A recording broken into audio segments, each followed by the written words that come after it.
Eu saúdo a todos com a paz do Senhor, amém? Amém! Louvado seja o Senhor. Eu estou feliz, né? Por um bom tempo eu não subo aqui, né? E aí o Senhor me confiou essa oportunidade, eu louvo a Deus. E aproveitando o gancho da bispa, e aí eu lembro que a bispa falou algo que eu tinha vontade de falar na igreja. O Senhor me deu a cura da enxaqueca, Ele usou uma pessoa e falou. Só que o Senhor disse, olha, eu estou te curando para fazer a minha obra. Só que o Senhor sabe como trabalhar na minha e na tua vida. E às vezes a gente quer fazer as coisas do nosso jeito, a gente quer dar um jeitinho, e Deus diz, ou tu faz o que eu quero, eu vou voltar te apertar novamente. E às vezes a gente, não é que a gente é rebelde, mas a gente quer fazer as coisas do nosso jeito. Incrível que Deus começou a falar desde o início, confirmando a palavra. Então, seja o que for na tua vida, continue na dispensação do Senhor. Se Ele te prometeu, Ele vai fazer, mas é no tempo dEle, é na hora dEle. Às vezes a gente quer do nosso jeito, do nosso tempo, mas não dá. Com Deus é no tempo dEle. E às vezes a gente quer dar uma ajudinha, e com Deus não tem ajudinha. Não tem como fugir do chamado. E eu louvo a Deus, porque Deus me deu novamente a oportunidade de pregar neste lugar. Eu queria chamar a irmã Isabel para me ajudar no hino, ou melhor, ela que vai louvar, amém? Mas eu creio, não olhe para mim, eu não tenho nada para te oferecer, mas o dono da casa está neste lugar. Você veio a este lugar para adorar Ele, para glorificar Ele, então glorifica Ele, porque Ele está neste lugar. Aleluia. Louvado seja o nome do Senhor. Aleluia. Aleluia. Pai do Senhor, igreja. Amém. Antes de eu louvar esse hino, o Senhor me deu uma palavra, rapidinho. E louvado seja Deus por cada um que se encontra aqui no nosso meio. O culto de mulheres está maravilhoso. Parabéns a todos. E a todas as mulheres que fizeram parte dessa organização. Amém? Glória a Deus. Isaías 40, 29 fala que o Senhor dá força ao cansado e multiplica as forças ao que não tem nenhum vigor. Os jovens se cansarão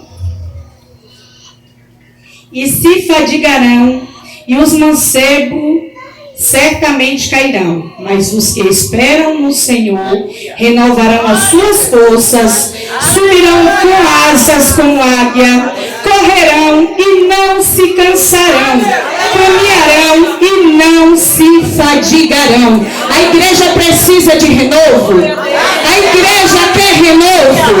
A igreja quer sentir o renovo.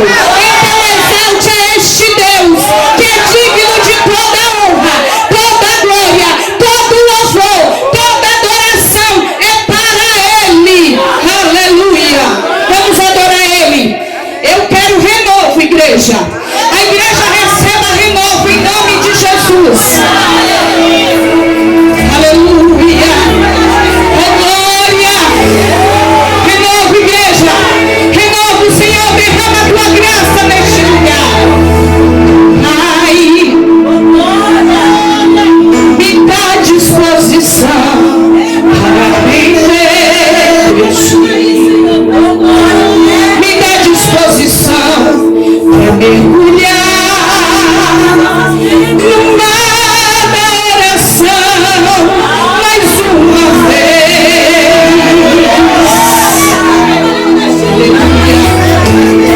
Ai, eu quero ser levada em tua direção, ouvir tua palavra, entender como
Louvado seja o nome do Senhor.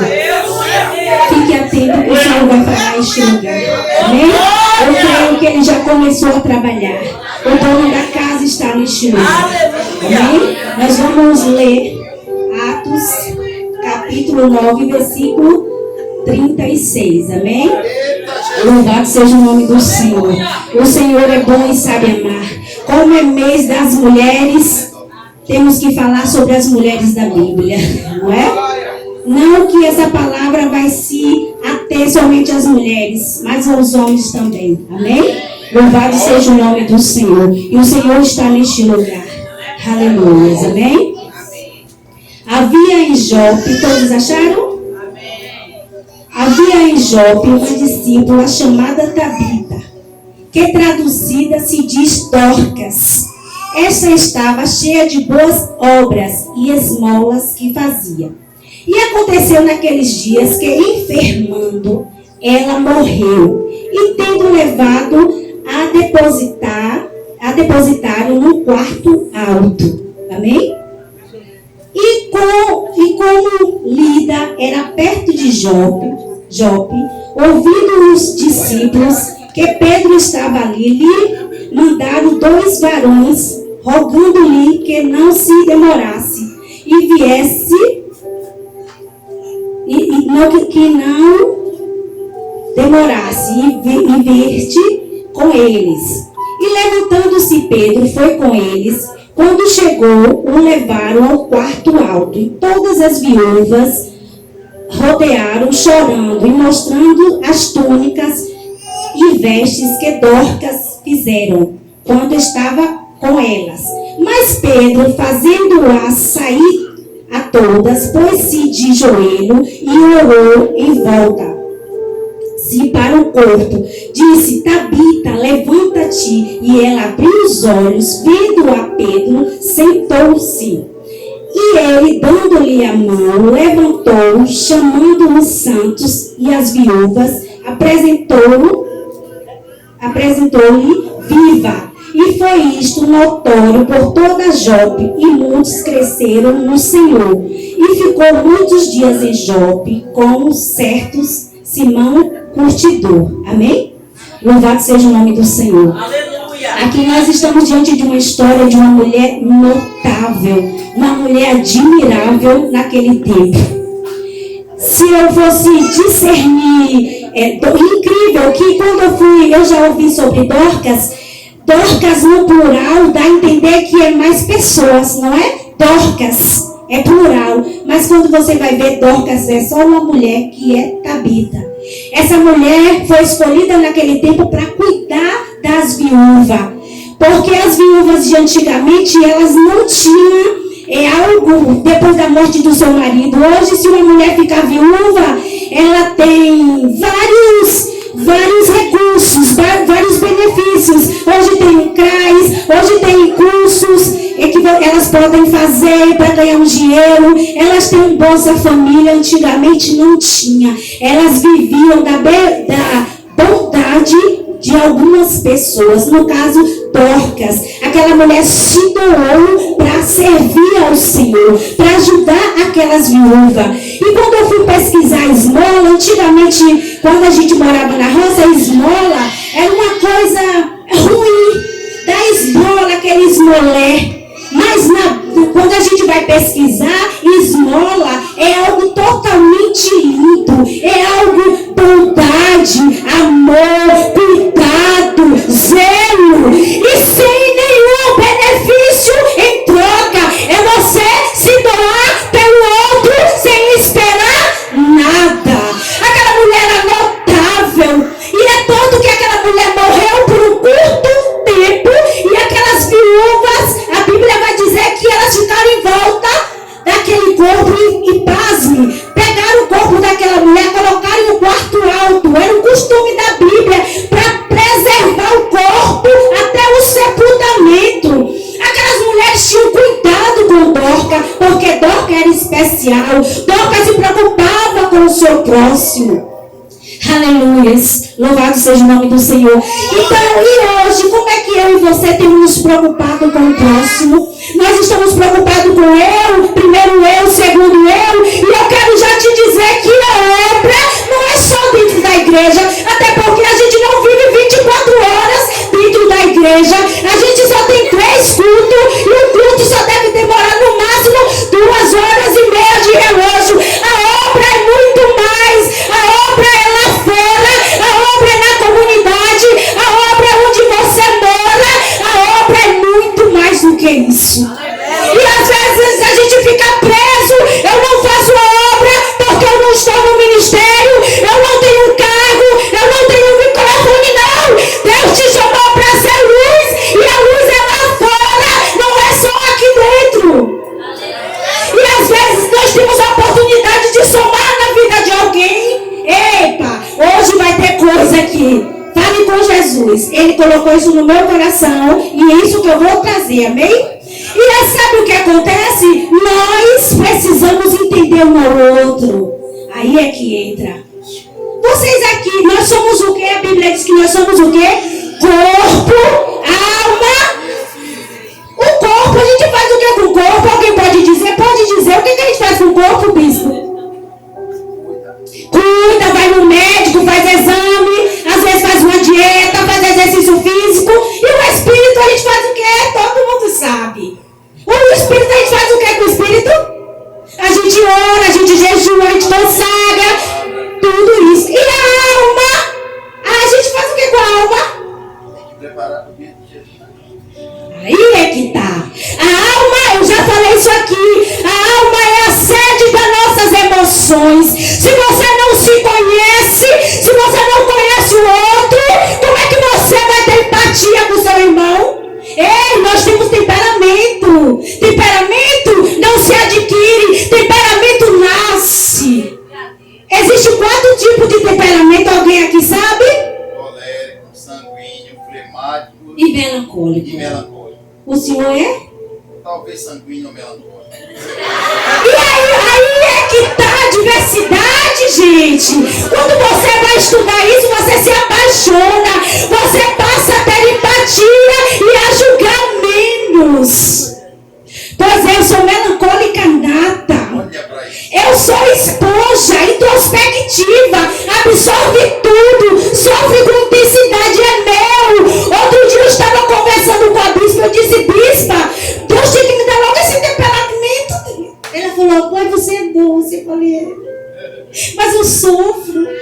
Então assim, mas é meu temperamento, que eu nasci imutável, não muda. Mas a gente pode ir trabalhando ele, mudando ele. E o sanguíneo, que é meu marido, lá em casa tem uns 4. Imagine, é uma sopa. E eu tenho que lidar com todos eles.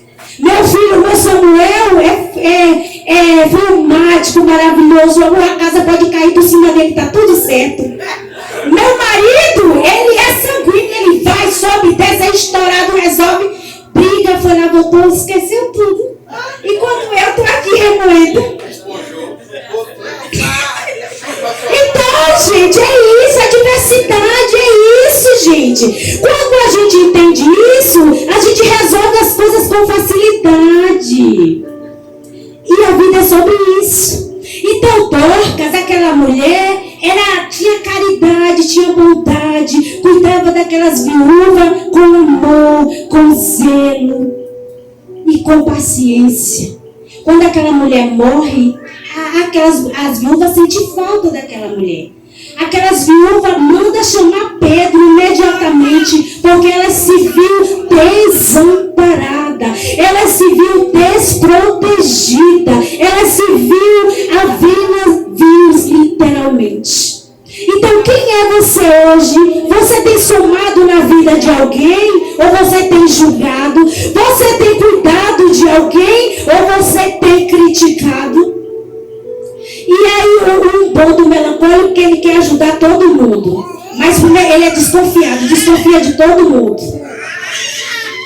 Mas ele é bonzinho.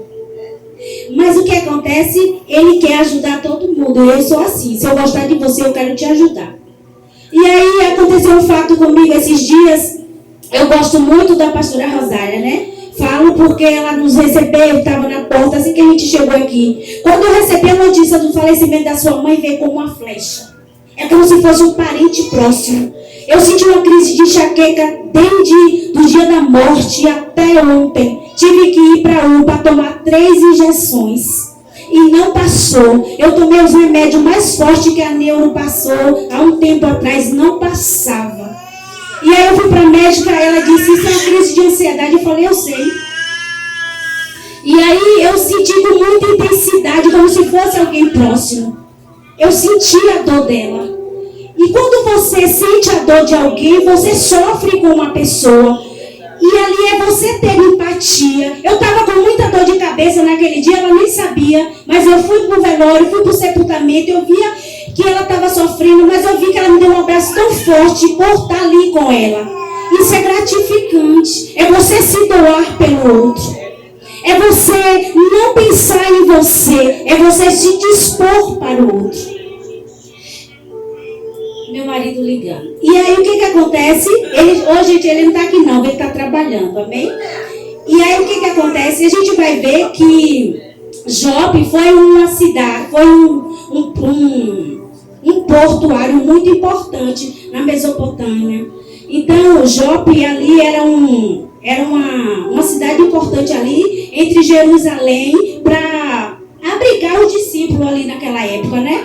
Então, uma cidade importante, existia uma mulher notável, uma mulher que zelava pelo outro, uma mulher que cuidava do outro. E aí, eu lembro que esse ano, no meado do ano passado, no início do ano passado, eu comecei a estudar psicanálise. Eu falei, vou estudar para eu me entender, meus comportamentos, para eu me entender. Eu quero me entender porque eu sou assim. Eu preciso me entender. Eu agia por impulso, eu tinha crise de ansiedade, eu comprava por impulso, eu tinha compulsão alimentar, eu tinha tudo que vocês imaginarem.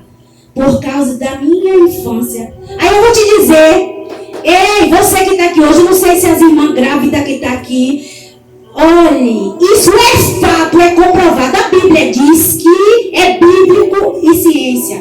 A Bíblia fala que o nosso coração fala, a boca fala que o coração está cheio, certo?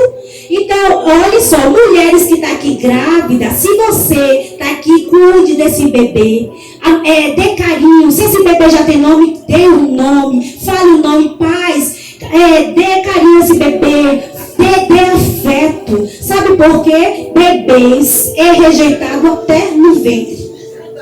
Então nós hoje, todos nós aqui, é impossível, é comprovado que ninguém passe por essa vida sem nenhum tipo de trauma, certo? Mas hoje nós podemos reparar. Porque nós temos hoje crise de ansiedade, depressão. Tudo é fruto da infância. Tudo é fruto lá do passado. Então se uma criança, ela é bobagem. Essa pastora está falando que de bobagem. Não é. É fato. Você vê eu hoje, um adulto todo desconstruído, tentando me encaixar na sociedade. É fruto lá de trás. Foi uma ausência de um pai, uma mãe alcoólatra, um pai alcoólatra, violência doméstica, tudo isso. E eu sofri, vim para a vida igual um cego no tiroteio, literalmente falando, com medo de tudo e de todos. E tive que aprender a me defender. Tinha medo de abrir a boca. Então, quando a irmã falou hoje de promessa, eu me alegrei. Eu tenho contentamento. Você sabe o que é isso? Você ter contentamento. Eu fazia faculdade, eu ia triste, voltava emburrada. Meu Deus, mas eu queria isso, não sabia. Hoje você consegue encontrar paz. A Bíblia diz, conhecereis a verdade vos libertará. Mas essa verdade também é sobre nós. Se eu me conheço e você se conhece, você se acolhe, não é egoísmo. Porque existe um lema, os curados curam, os feridos ferem. Se você está ferido, você vai ferir o outro. Se você está se curando, você vai curar o outro. Nós precisamos pensar antes de falar. Às vezes a gente fala por impulso, fala o que vem. Gente, isso machuca. A gente precisa parar. Eu posso falar isso? Às vezes a gente julga. E aí eu tive um gatilho, acionou um gatilho no meio do ano. Eu tive depressão. Você vai dizer, pastora, você tive. Eu sou humana, eu sou feita de carne e osso, igual você. Eu tive depressão. E aí eu ficava no único lugar da minha casa que eu ficava, era só no quarto de Samuel. Era o único arrumava. Eu amo tomar banho, amo me arrumar, amo andar cheirosa. Tomar banho era o maior sacrifício da vida. Eu me encolhia toda, ficava ali, mal conseguia levantar da cama para fazer o almoço e limpar a casa por cima. Eu só queria morrer. Eu só queria morrer. Por mais que você me dissesse que estava tudo bem, eu só via morte. Eu chorava dia e noite. E aí eu falei, meu Deus, eu não aguento mais. Eu orava, jejuava, nada. Eu não sentia nada. E aí foi que conversando no curso, a gente tem a oportunidade de fazer terapia. E vou dizer, todo crente aqui soubesse fazer terapia. A gente aprendeu que terapia era para doido, não é não, é libertador. Existem as doenças da alma, porque a gente não fala. O corpo, às vezes o nosso corpo está gritando, a alma está gritando por socorro, e a gente está orando, sendo que Deus está dizendo, ei, vai procurar ajuda, ei, vai se curar lá fora. E a gente está espiritualizando tudo é demônio, e não é, gente. Abrindo parênteses, vou te dizer logo. Eu fui esses dias numa loja da Romance, né? Umas coisas que eu vendo, lingerie. E aí eu conversando com aquela dona da loja. E aí ela disse assim pra mim, eu sempre vou naquela loja à tarde, pra mim é melhor e tal. E naquele dia, Alex falou, bem, vá de manhã, que à tarde eu quero resolver minhas coisas. Eu falei, bem, mas eu não gosto de ir de manhã. Ele falou, vá, mulher, vá logo. E aí eu fui, chegou lá. Cheguei cedo, fiquei quase 2 horas de relógio com as costas doendo esperando a loja abrir. Não sabia que a loja abria 9 horas, para você ver. Então, aquela mulher chegou, liguei para ela, disse, Dani, eu tô chegando. E aí a gente começou a conversar, ela começou a se abrir comigo. E aí ela disse assim, aí ela começou a dizer que passou um final de semana maravilhoso e tal. Aí ela falou, tu tá estudando psicanálise, né? Eu falei, tô. Aí ela disse, mulher, eu tô com uma questão que eu não sei resolver. Eu falei, o que foi? Aí ela disse, olha, eu tenho uma aversão à tatuagem. Aí, gente, outra coisa. Existem vários problemas emocionais que a gente acha que tudo é demônio, não é. Existe transtorno de ansiedade. Existe tantos outros problemas, narcisismo, tanta coisa que a gente nunca ouve falar e tudo é demônio, não é. Existem traumas recalcados, existe tanta coisa. E aí aquela mulher começou a falar e disse assim, existe TDAH, que as pessoas dizem, hoje tudo é TDAH, esse povo é fresco. Mas gente, e a gente vai fazer o quê? Esse povo é fresco. Mas se tiver, a gente vai cuidar, gente. E aí ela disse assim, aí eu falei, como? Eu acho que eu tenho um pouco de TDAH, viu, gente? Porque aqui a mente é lenta. E aí eu falei, como? Ela é aversão. Eu falei, aversão? Ô, gente, eu sou lenta às vezes para raciocinar, gente do céu. Até meu marido dá as mensagens, ele manda mensagem, o quê? Eu falei, tu falou o quê mesmo? Não entendi, não. Eu acho que mulher não entendeu. Aí eu vou, gente, é uma confusão, mas enfim. E aí eu tentando raciocinar o que era aversão à tatuagem. Eu falei, mulher, o que significa isso mesmo? Aí ela, não, eu não gosto de tatuagem. Eu falei, mulher, é isso? Aí ela disse assim, olha, é porque eu não gosto de tatuagem. Já orei, já jejuei, já consagrei. Olha, já orei, já jejuei, já fiz propósito. Deus não tira isso do meu coração. Falei, mulher, isso não é oração não, mulher, isso é trauma. Aí ela disse, eu falei assim, vê isso da onde? Me diz aí como começou. Meu pai era muito rígido. Meu pai dizia que quem usava tatuagem era ladrão. Um bocado de nome lá feio que a gente não vai pronunciar, que é antiético, né? E aí meu pai dizia que era tudo aquilo. Eu tomei pavor daquela mulher. Ela, olha, se você me ver parada na rua conversando com alguém tatuado, nunca, jamais. Falei, mulher, tu pode perder tantos relacionamentos maravilhosos, contratos, coisas boas, por causa de uma tatuagem. Mulher, cura isso. Aí ela disse, como é que eu faço? Eu falei, mulher, vai buscar terapia, vai tratar isso tem cura. Aí ela, gente, o que eu achei lindo é que hoje eu sei para que Deus me chamou. Eu sempre amei ouvir, sempre. Eu sempre amei ouvir. E aí ela disse, que terapia maravilhosa. Tive terapia de graça. Aí onde eu tô, meu marido, vixe, tu já tá dando terapia de graça a todo mundo. Aí eu falei, bem, mas isso é gostoso. Porque quando a gente vai conhecendo, se conhecendo, você vai tentando passar pro outro. Você julga menos, você acolhe mais. É verdade. Então, no reino não é diferente. Se eu e você cuida um do outro, gente, é gostoso. Então, a gente não pode estar julgando. Às vezes, o temperamento do bispo é um, o meu é outro. Às vezes, eu vou passar com você, não vou falar com você. Ah, aquela pastora é metida. Não é não, gente. Às vezes, eu tenho TDAH mesmo, que é certo. E às vezes, eu chego atrasada. Você, oi, gente. Não dá, gente. Eu chego, às vezes, atrasada. Então, o que acontece? A gente vai organizando um ao outro. E o bom da igreja aqui é que os irmãos é acolhedor. Isso é gostoso, porque um acolhe o outro. Quando um está bem, o outro acolhe. O que eu achei lindo é que quando alguém bota no grupo, estou precisando de oração, todo mundo ali dispara, dizendo eu vou orar, pode contar comigo. Isso é lindo, isso é acolher, isso é se doar, isso é se preocupar com o outro. Então, se a gente não se doa, não se preocupa com o outro, isso não é reino. Então, e que reino é esse? Que amor é esse que eu não acolho o outro? A primeira impressão é julgar. Eu vou julgar a irmã Tati. Nem conheço ela, não gostei de tu. Como, criatura, eu não te conheço? Não faz sentido. Então, a gente tem muito essa característica de julgar o outro. E, às vezes, o outro é na dele. E não tem um temperamento melhor, igual o meu Elias, não, gente. Colérico? Jesus! Ele é todo resolvido. Ele é pequeno, mas não, é colérico. Ele é todo resolvido. Mãe, eu quero isso. Mãe, se ele já chega mandando, resolvendo. Enquanto o meu Samuel vai fazer uma coisa. Já vou, mãe. Samuel, tu já fez, ele volta. Ele vai fazer no tempo dele. Todo mundo é assim, gente.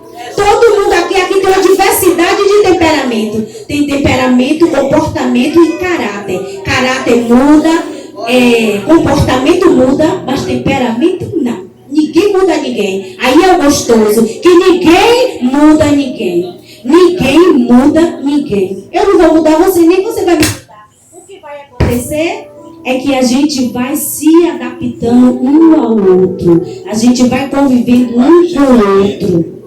E o bom é que Jesus nos escolheu com esse propósito. Então, às vezes tem pessoas que vão me achar chata, tem pessoas que vão gostar de mim, tá tudo certo. Às vezes tem pessoas que a gente se identifica mais, tem pessoas que a gente não se identifica. E tá tudo certo. Então, no reino de Deus, tem essa diversidade. E o bom de Deus é que ele não faz acepção de pessoa. Deus acolhe todo mundo. Ele acolhe o órfão, a viúva. Ele acolhe o feio, o bonito, o alto, o baixo. Deus não faz acepção de pessoa. Como eu e você não devemos fazer. Nós devemos cuidar um do outro. Amar um ao outro. E aí o que acontece? Qual é a sua missão hoje na igreja? Ajudar. Por exemplo, a diretora da escola de Elias perdeu o marido, né? 38 anos, se eu não me engano, 37. Gente, agora não é condomínio que eu, Alex, tu fica quieta. Pelo amor de Deus, tu já teve 3 dias de crise de enxaqueca. Eu não me aguento, eu já vou atrás da mulher, querer ajudar a mulher. Porque eu quero conversar, eu quero tentar ajudar aquela mulher, porque ela passou pelo luto, não tem ninguém aqui. Então isso também é meu, é característica minha. Mas se eu não me doar, eu não vou me sentir em paz se não ajudar aquela mulher. Então, às vezes a gente ajuda na rua, ajuda na igreja, ajuda um próximo, ajuda um vizinho, acolhe alguém, dá uma palavra. Em todos os lugares, nós não estamos isentos a nada. E eu repito, obra não é só dentro da igreja, ela é muito mais além. Então é você se doar para alguém. E aí existem as linguagens do amor. Qual é a sua linguagem do amor? Eu não sei a sua, mas eu sei a minha. Qual é a sua linguagem do amor? Alguém sabe? É de servir, é de presentear, é de abraçar, é de fazer uma comida, é de fazer algo, dar um presente. Sempre tem uma linguagem do amor. Então use esse dom que Deus lhe deu. Qual é a sua linguagem do amor? Tem várias linguagens do amor. Então, a gente precisa fazer isso hoje, quanto cristão. É acolher, dar um abraço, é dar uma palavra, é visitar. Outro dia o bispo falou para visite as viúvas. E é verdade. Às vezes tem irmãs que moram sozinhas. E às vezes a gente nem vai lá.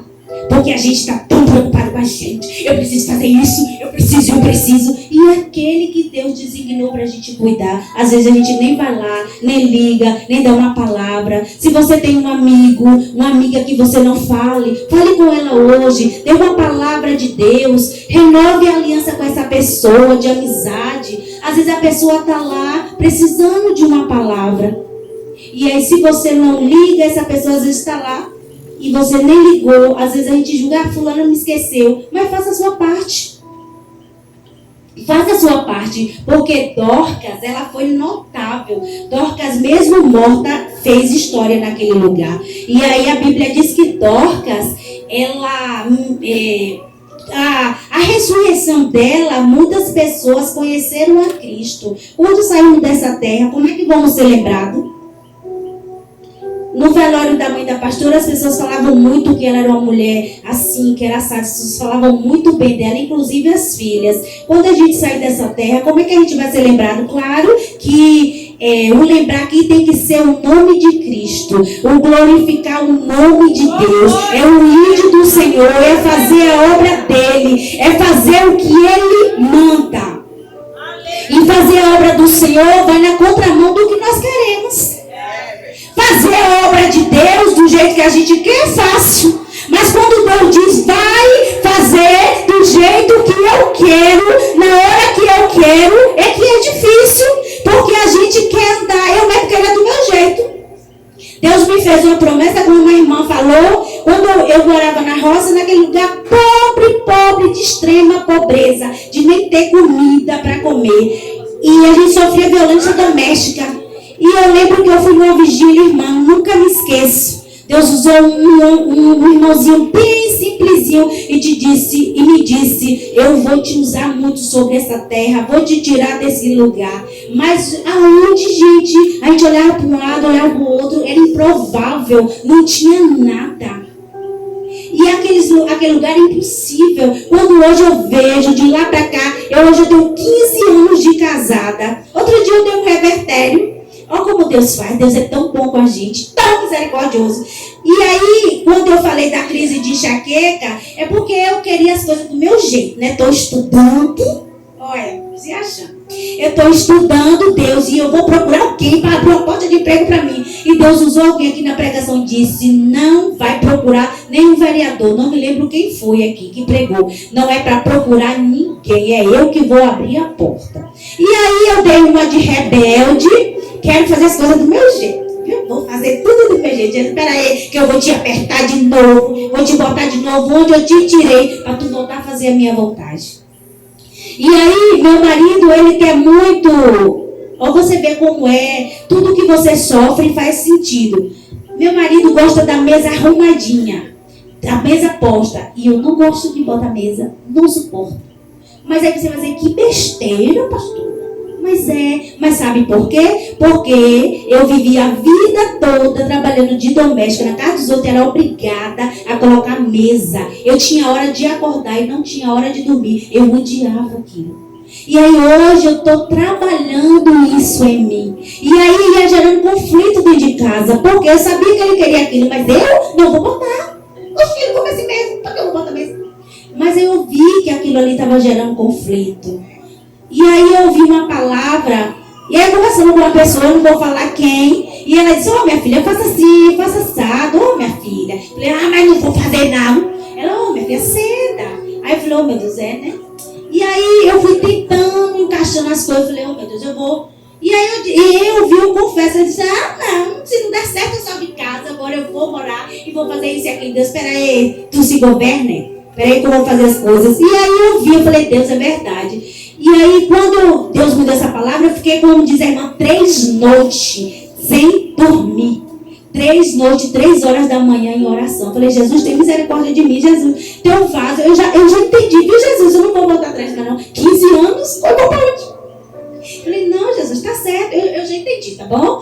E aí eu fui entender, eu falei, Jesus, eu vou começar a ceder algumas coisas. Porque às vezes a gente tem umas resistências que a gente pode trabalhar na gente. E nem tudo é ruim. E meu marido, ele não é uma pessoa ruim, sabe? Ele é um marido maravilhoso. Como tem defeito, como eu também tenho. E outro dia eu bispa falou, realmente, a gente tem que orar pelo nosso marido, cuidar dele, porque a gente vai querer abrir mão dele? A gente não quer. Quando a gente vê tudo que conquistou, tudo que sofreu para ter, para chegar até aqui, a gente vai abrir mão? Não vai não, gente. Quando eu chego na roça, eu vejo uma realidade totalmente diferente do que eu tenho hoje. Eu louvo a Deus por tudo que Deus fez. De onde eu saí, do lugar que eu vim. Quem faz isso é Deus. É Deus que transforma, é Deus que muda. Por isso que eu te digo, como a irmã disse, tudo aquilo que Ele te prometeu, Ele vai cumprir. Mas é no tempo dele. Passe pelo processo necessário, se humilhe, mas passe, porque no tempo dele, ele vai fazer. Então, esse processo é necessário. A gente amadurece, a gente ganha experiência e a gente ajuda o próximo. Porque nessa vida não tem nenhum benefício se eu não ajudar o meu próximo. Qual é o benefício que eu tenho se eu não ajudar o meu próximo? Então, nós como cristãos precisamos buscar a vontade de Deus, que ela é boa, perfeita e agradável. Se eu for te contar tudo que o Senhor fez até aqui, quando a gente chegou nessa igreja, o bispo e a bispa sabem. Meu marido chegou, mal tinha emprego. A gente vivia de cesta básica da igreja. E a gente tinha vergonha, morria de vergonha, esperava o culto acabar. E ela botava num saquinho preto para a gente levar, porque a gente tinha vergonha de receber uma cesta. Porque a gente tinha uma certa condição. E a gente passou a não ter nada. A viver da providência de Deus, literalmente. E aí, quando Deus começou a trabalhar na nossa vida, a gente viu o mover de Deus. A gente viu Deus abrir as portas. Eu lembro que quando eu cheguei no condomínio, a gente só tinha uma cama, um guarda-roupa e um fogão. A gente não tinha quase nada. A gente pegava uma porta de um armário, botava no chão, que a gente sentava no chão, que era a mesa da gente. A gente não tinha mesa, não tinha sofá, não tinha quase nada. Vivia com nada, o básico do básico. E a gente vinha para a igreja pedindo a Deus, graça não era fácil. Quando eu olho hoje, falei, Senhor, nós somos privilegiados. E o mover de Deus, Deus foi abrindo as portas, foi trabalhando de uma forma sobrenatural. Então Deus cuida dos seus, mas precisamos depender dele, descansar nele. E outro dia eu tive uma crise de enxaqueca, caí no chão da sala de dor. Eu não aguentava levantar do chão de dor. E aí Samuel tirou uma foto e mandou para o pai dele. E aí ele pegou, eu falei, Samuel, vai lá na casa da vizinha do lado, ele é policial. Fale com ela se ela não tem um remédio. Ele falou assim, não, vou levar ela para a UPA agora. Aí foi ele com a esposa. Gente, eu nunca, em toda a minha vida, nunca vi o cuidado de Deus naquele dia na minha vida. Aquele homem fez de tudo, balançou aquela UPA do Feira 10, até que aquele povo me atendesse, até papá, porque aquele homem ligou. Ele não sossegou, porque do jeito que eu estava quase tendo um aneurisma de dor. Eu pressionava a cabeça de tanta dor. Eu botava a mão na cabeça. Na minha percepção, aquela dor ia amenizar. E só melhorou quando eu tomei as injeções, as medicações. Então, Deus cuida de nós até no vale da sombra da morte. Então, o Deus que você serve é um Deus poderoso. O Deus que você serve é fiel. O Deus que você serve cuida. O Deus que você serve cumpre a palavra dele. Pode passar o tempo, mas se ele prometeu, ele vai cumprir. Ele vai cumprir. Se ele te prometeu, não foi o homem, não foi o governador, não foi o presidente, mas foi Deus. Foi o Rei dos Reis. Ele continua sendo Deus. Ele não mudou. A gente muda, ele não muda. Ele não muda. Você vê que agora, então, não é sobre política, né? Mas a gente vê umas coisas na internet que é umas aberrações. Mas em que mundo nós estamos vivendo que o Brasil está preparado para uma guerra, gente? O presidente dizer que ele tem sangue de lampião. Meu Jesus! Então nós mulheres vamos ser cangaceiras? Vamos vestir de... Gente, como é isso, gente? Você vê a desconstrução da mente do ser humano. E outra, desafiando os Estados Unidos, que Trump está brigando até com os aliados dele. você vê que nós realmente estamos em um tempo que temos que buscar o Senhor. E orar é engraçado? É, mas é desafiador. Temos que realmente continuar orando para que o Senhor tenha misericórdia da nossa nação, tenha misericórdia de nós, para que nós não entramos em conflito, porque nós não estamos preparados não, meus irmãos. Os memes da internet é assustador. Aqueles homens mesmo dizem, eles vão para guerra, eles vão de quê? De pá, de vassoura, de sei lá o quê. Enquanto os homens lá dos Estados Unidos é mísseis que não acaba mais, gente. Então a gente vê um povo desconstruído, sem mentalidade, falando um monte de bobagem. Mas que Deus tenha misericórdia de nós, intervenha por nós, guerreie as nossas guerras, porque Ele continua guardando o povo dele, continua guardando o seu povo. Eu lembro que na pandemia, Deus nos guardou. Se uns ou outros perderam um familiar, mas Deus nos guardou. Deus nos protegeu. O mesmo Deus vai continuar nos protegendo. Nós precisamos continuar em oração. A gente brinca, mas o nosso país precisa de oração. E a igreja nunca teve um tempo de instabilidade terrível como agora. Você vê os líderes, em vez de se unir, principalmente os ministérios grandes em oração, eles estão disputando entre si. Eles estão fazendo vídeos na internet de bobagem, em vez de se unir em oração, porque é um tempo difícil. E esse tempo é bíblico. Então, se a liderança dos maiores não estão se unindo, então nós, quanto os menores, vamos nos unir em oração. Vamos guardar nossas casas, os nossos filhos, as escolas. Nós, como mãe, vamos conversar com nossos filhos. Vamos saber que nossos filhos estão passando nas escolas. Porque se você não é amigo do seu filho, o mundo vai ser. Eu falo sempre para o meu filho Samuel. Samuel, me conte tudo.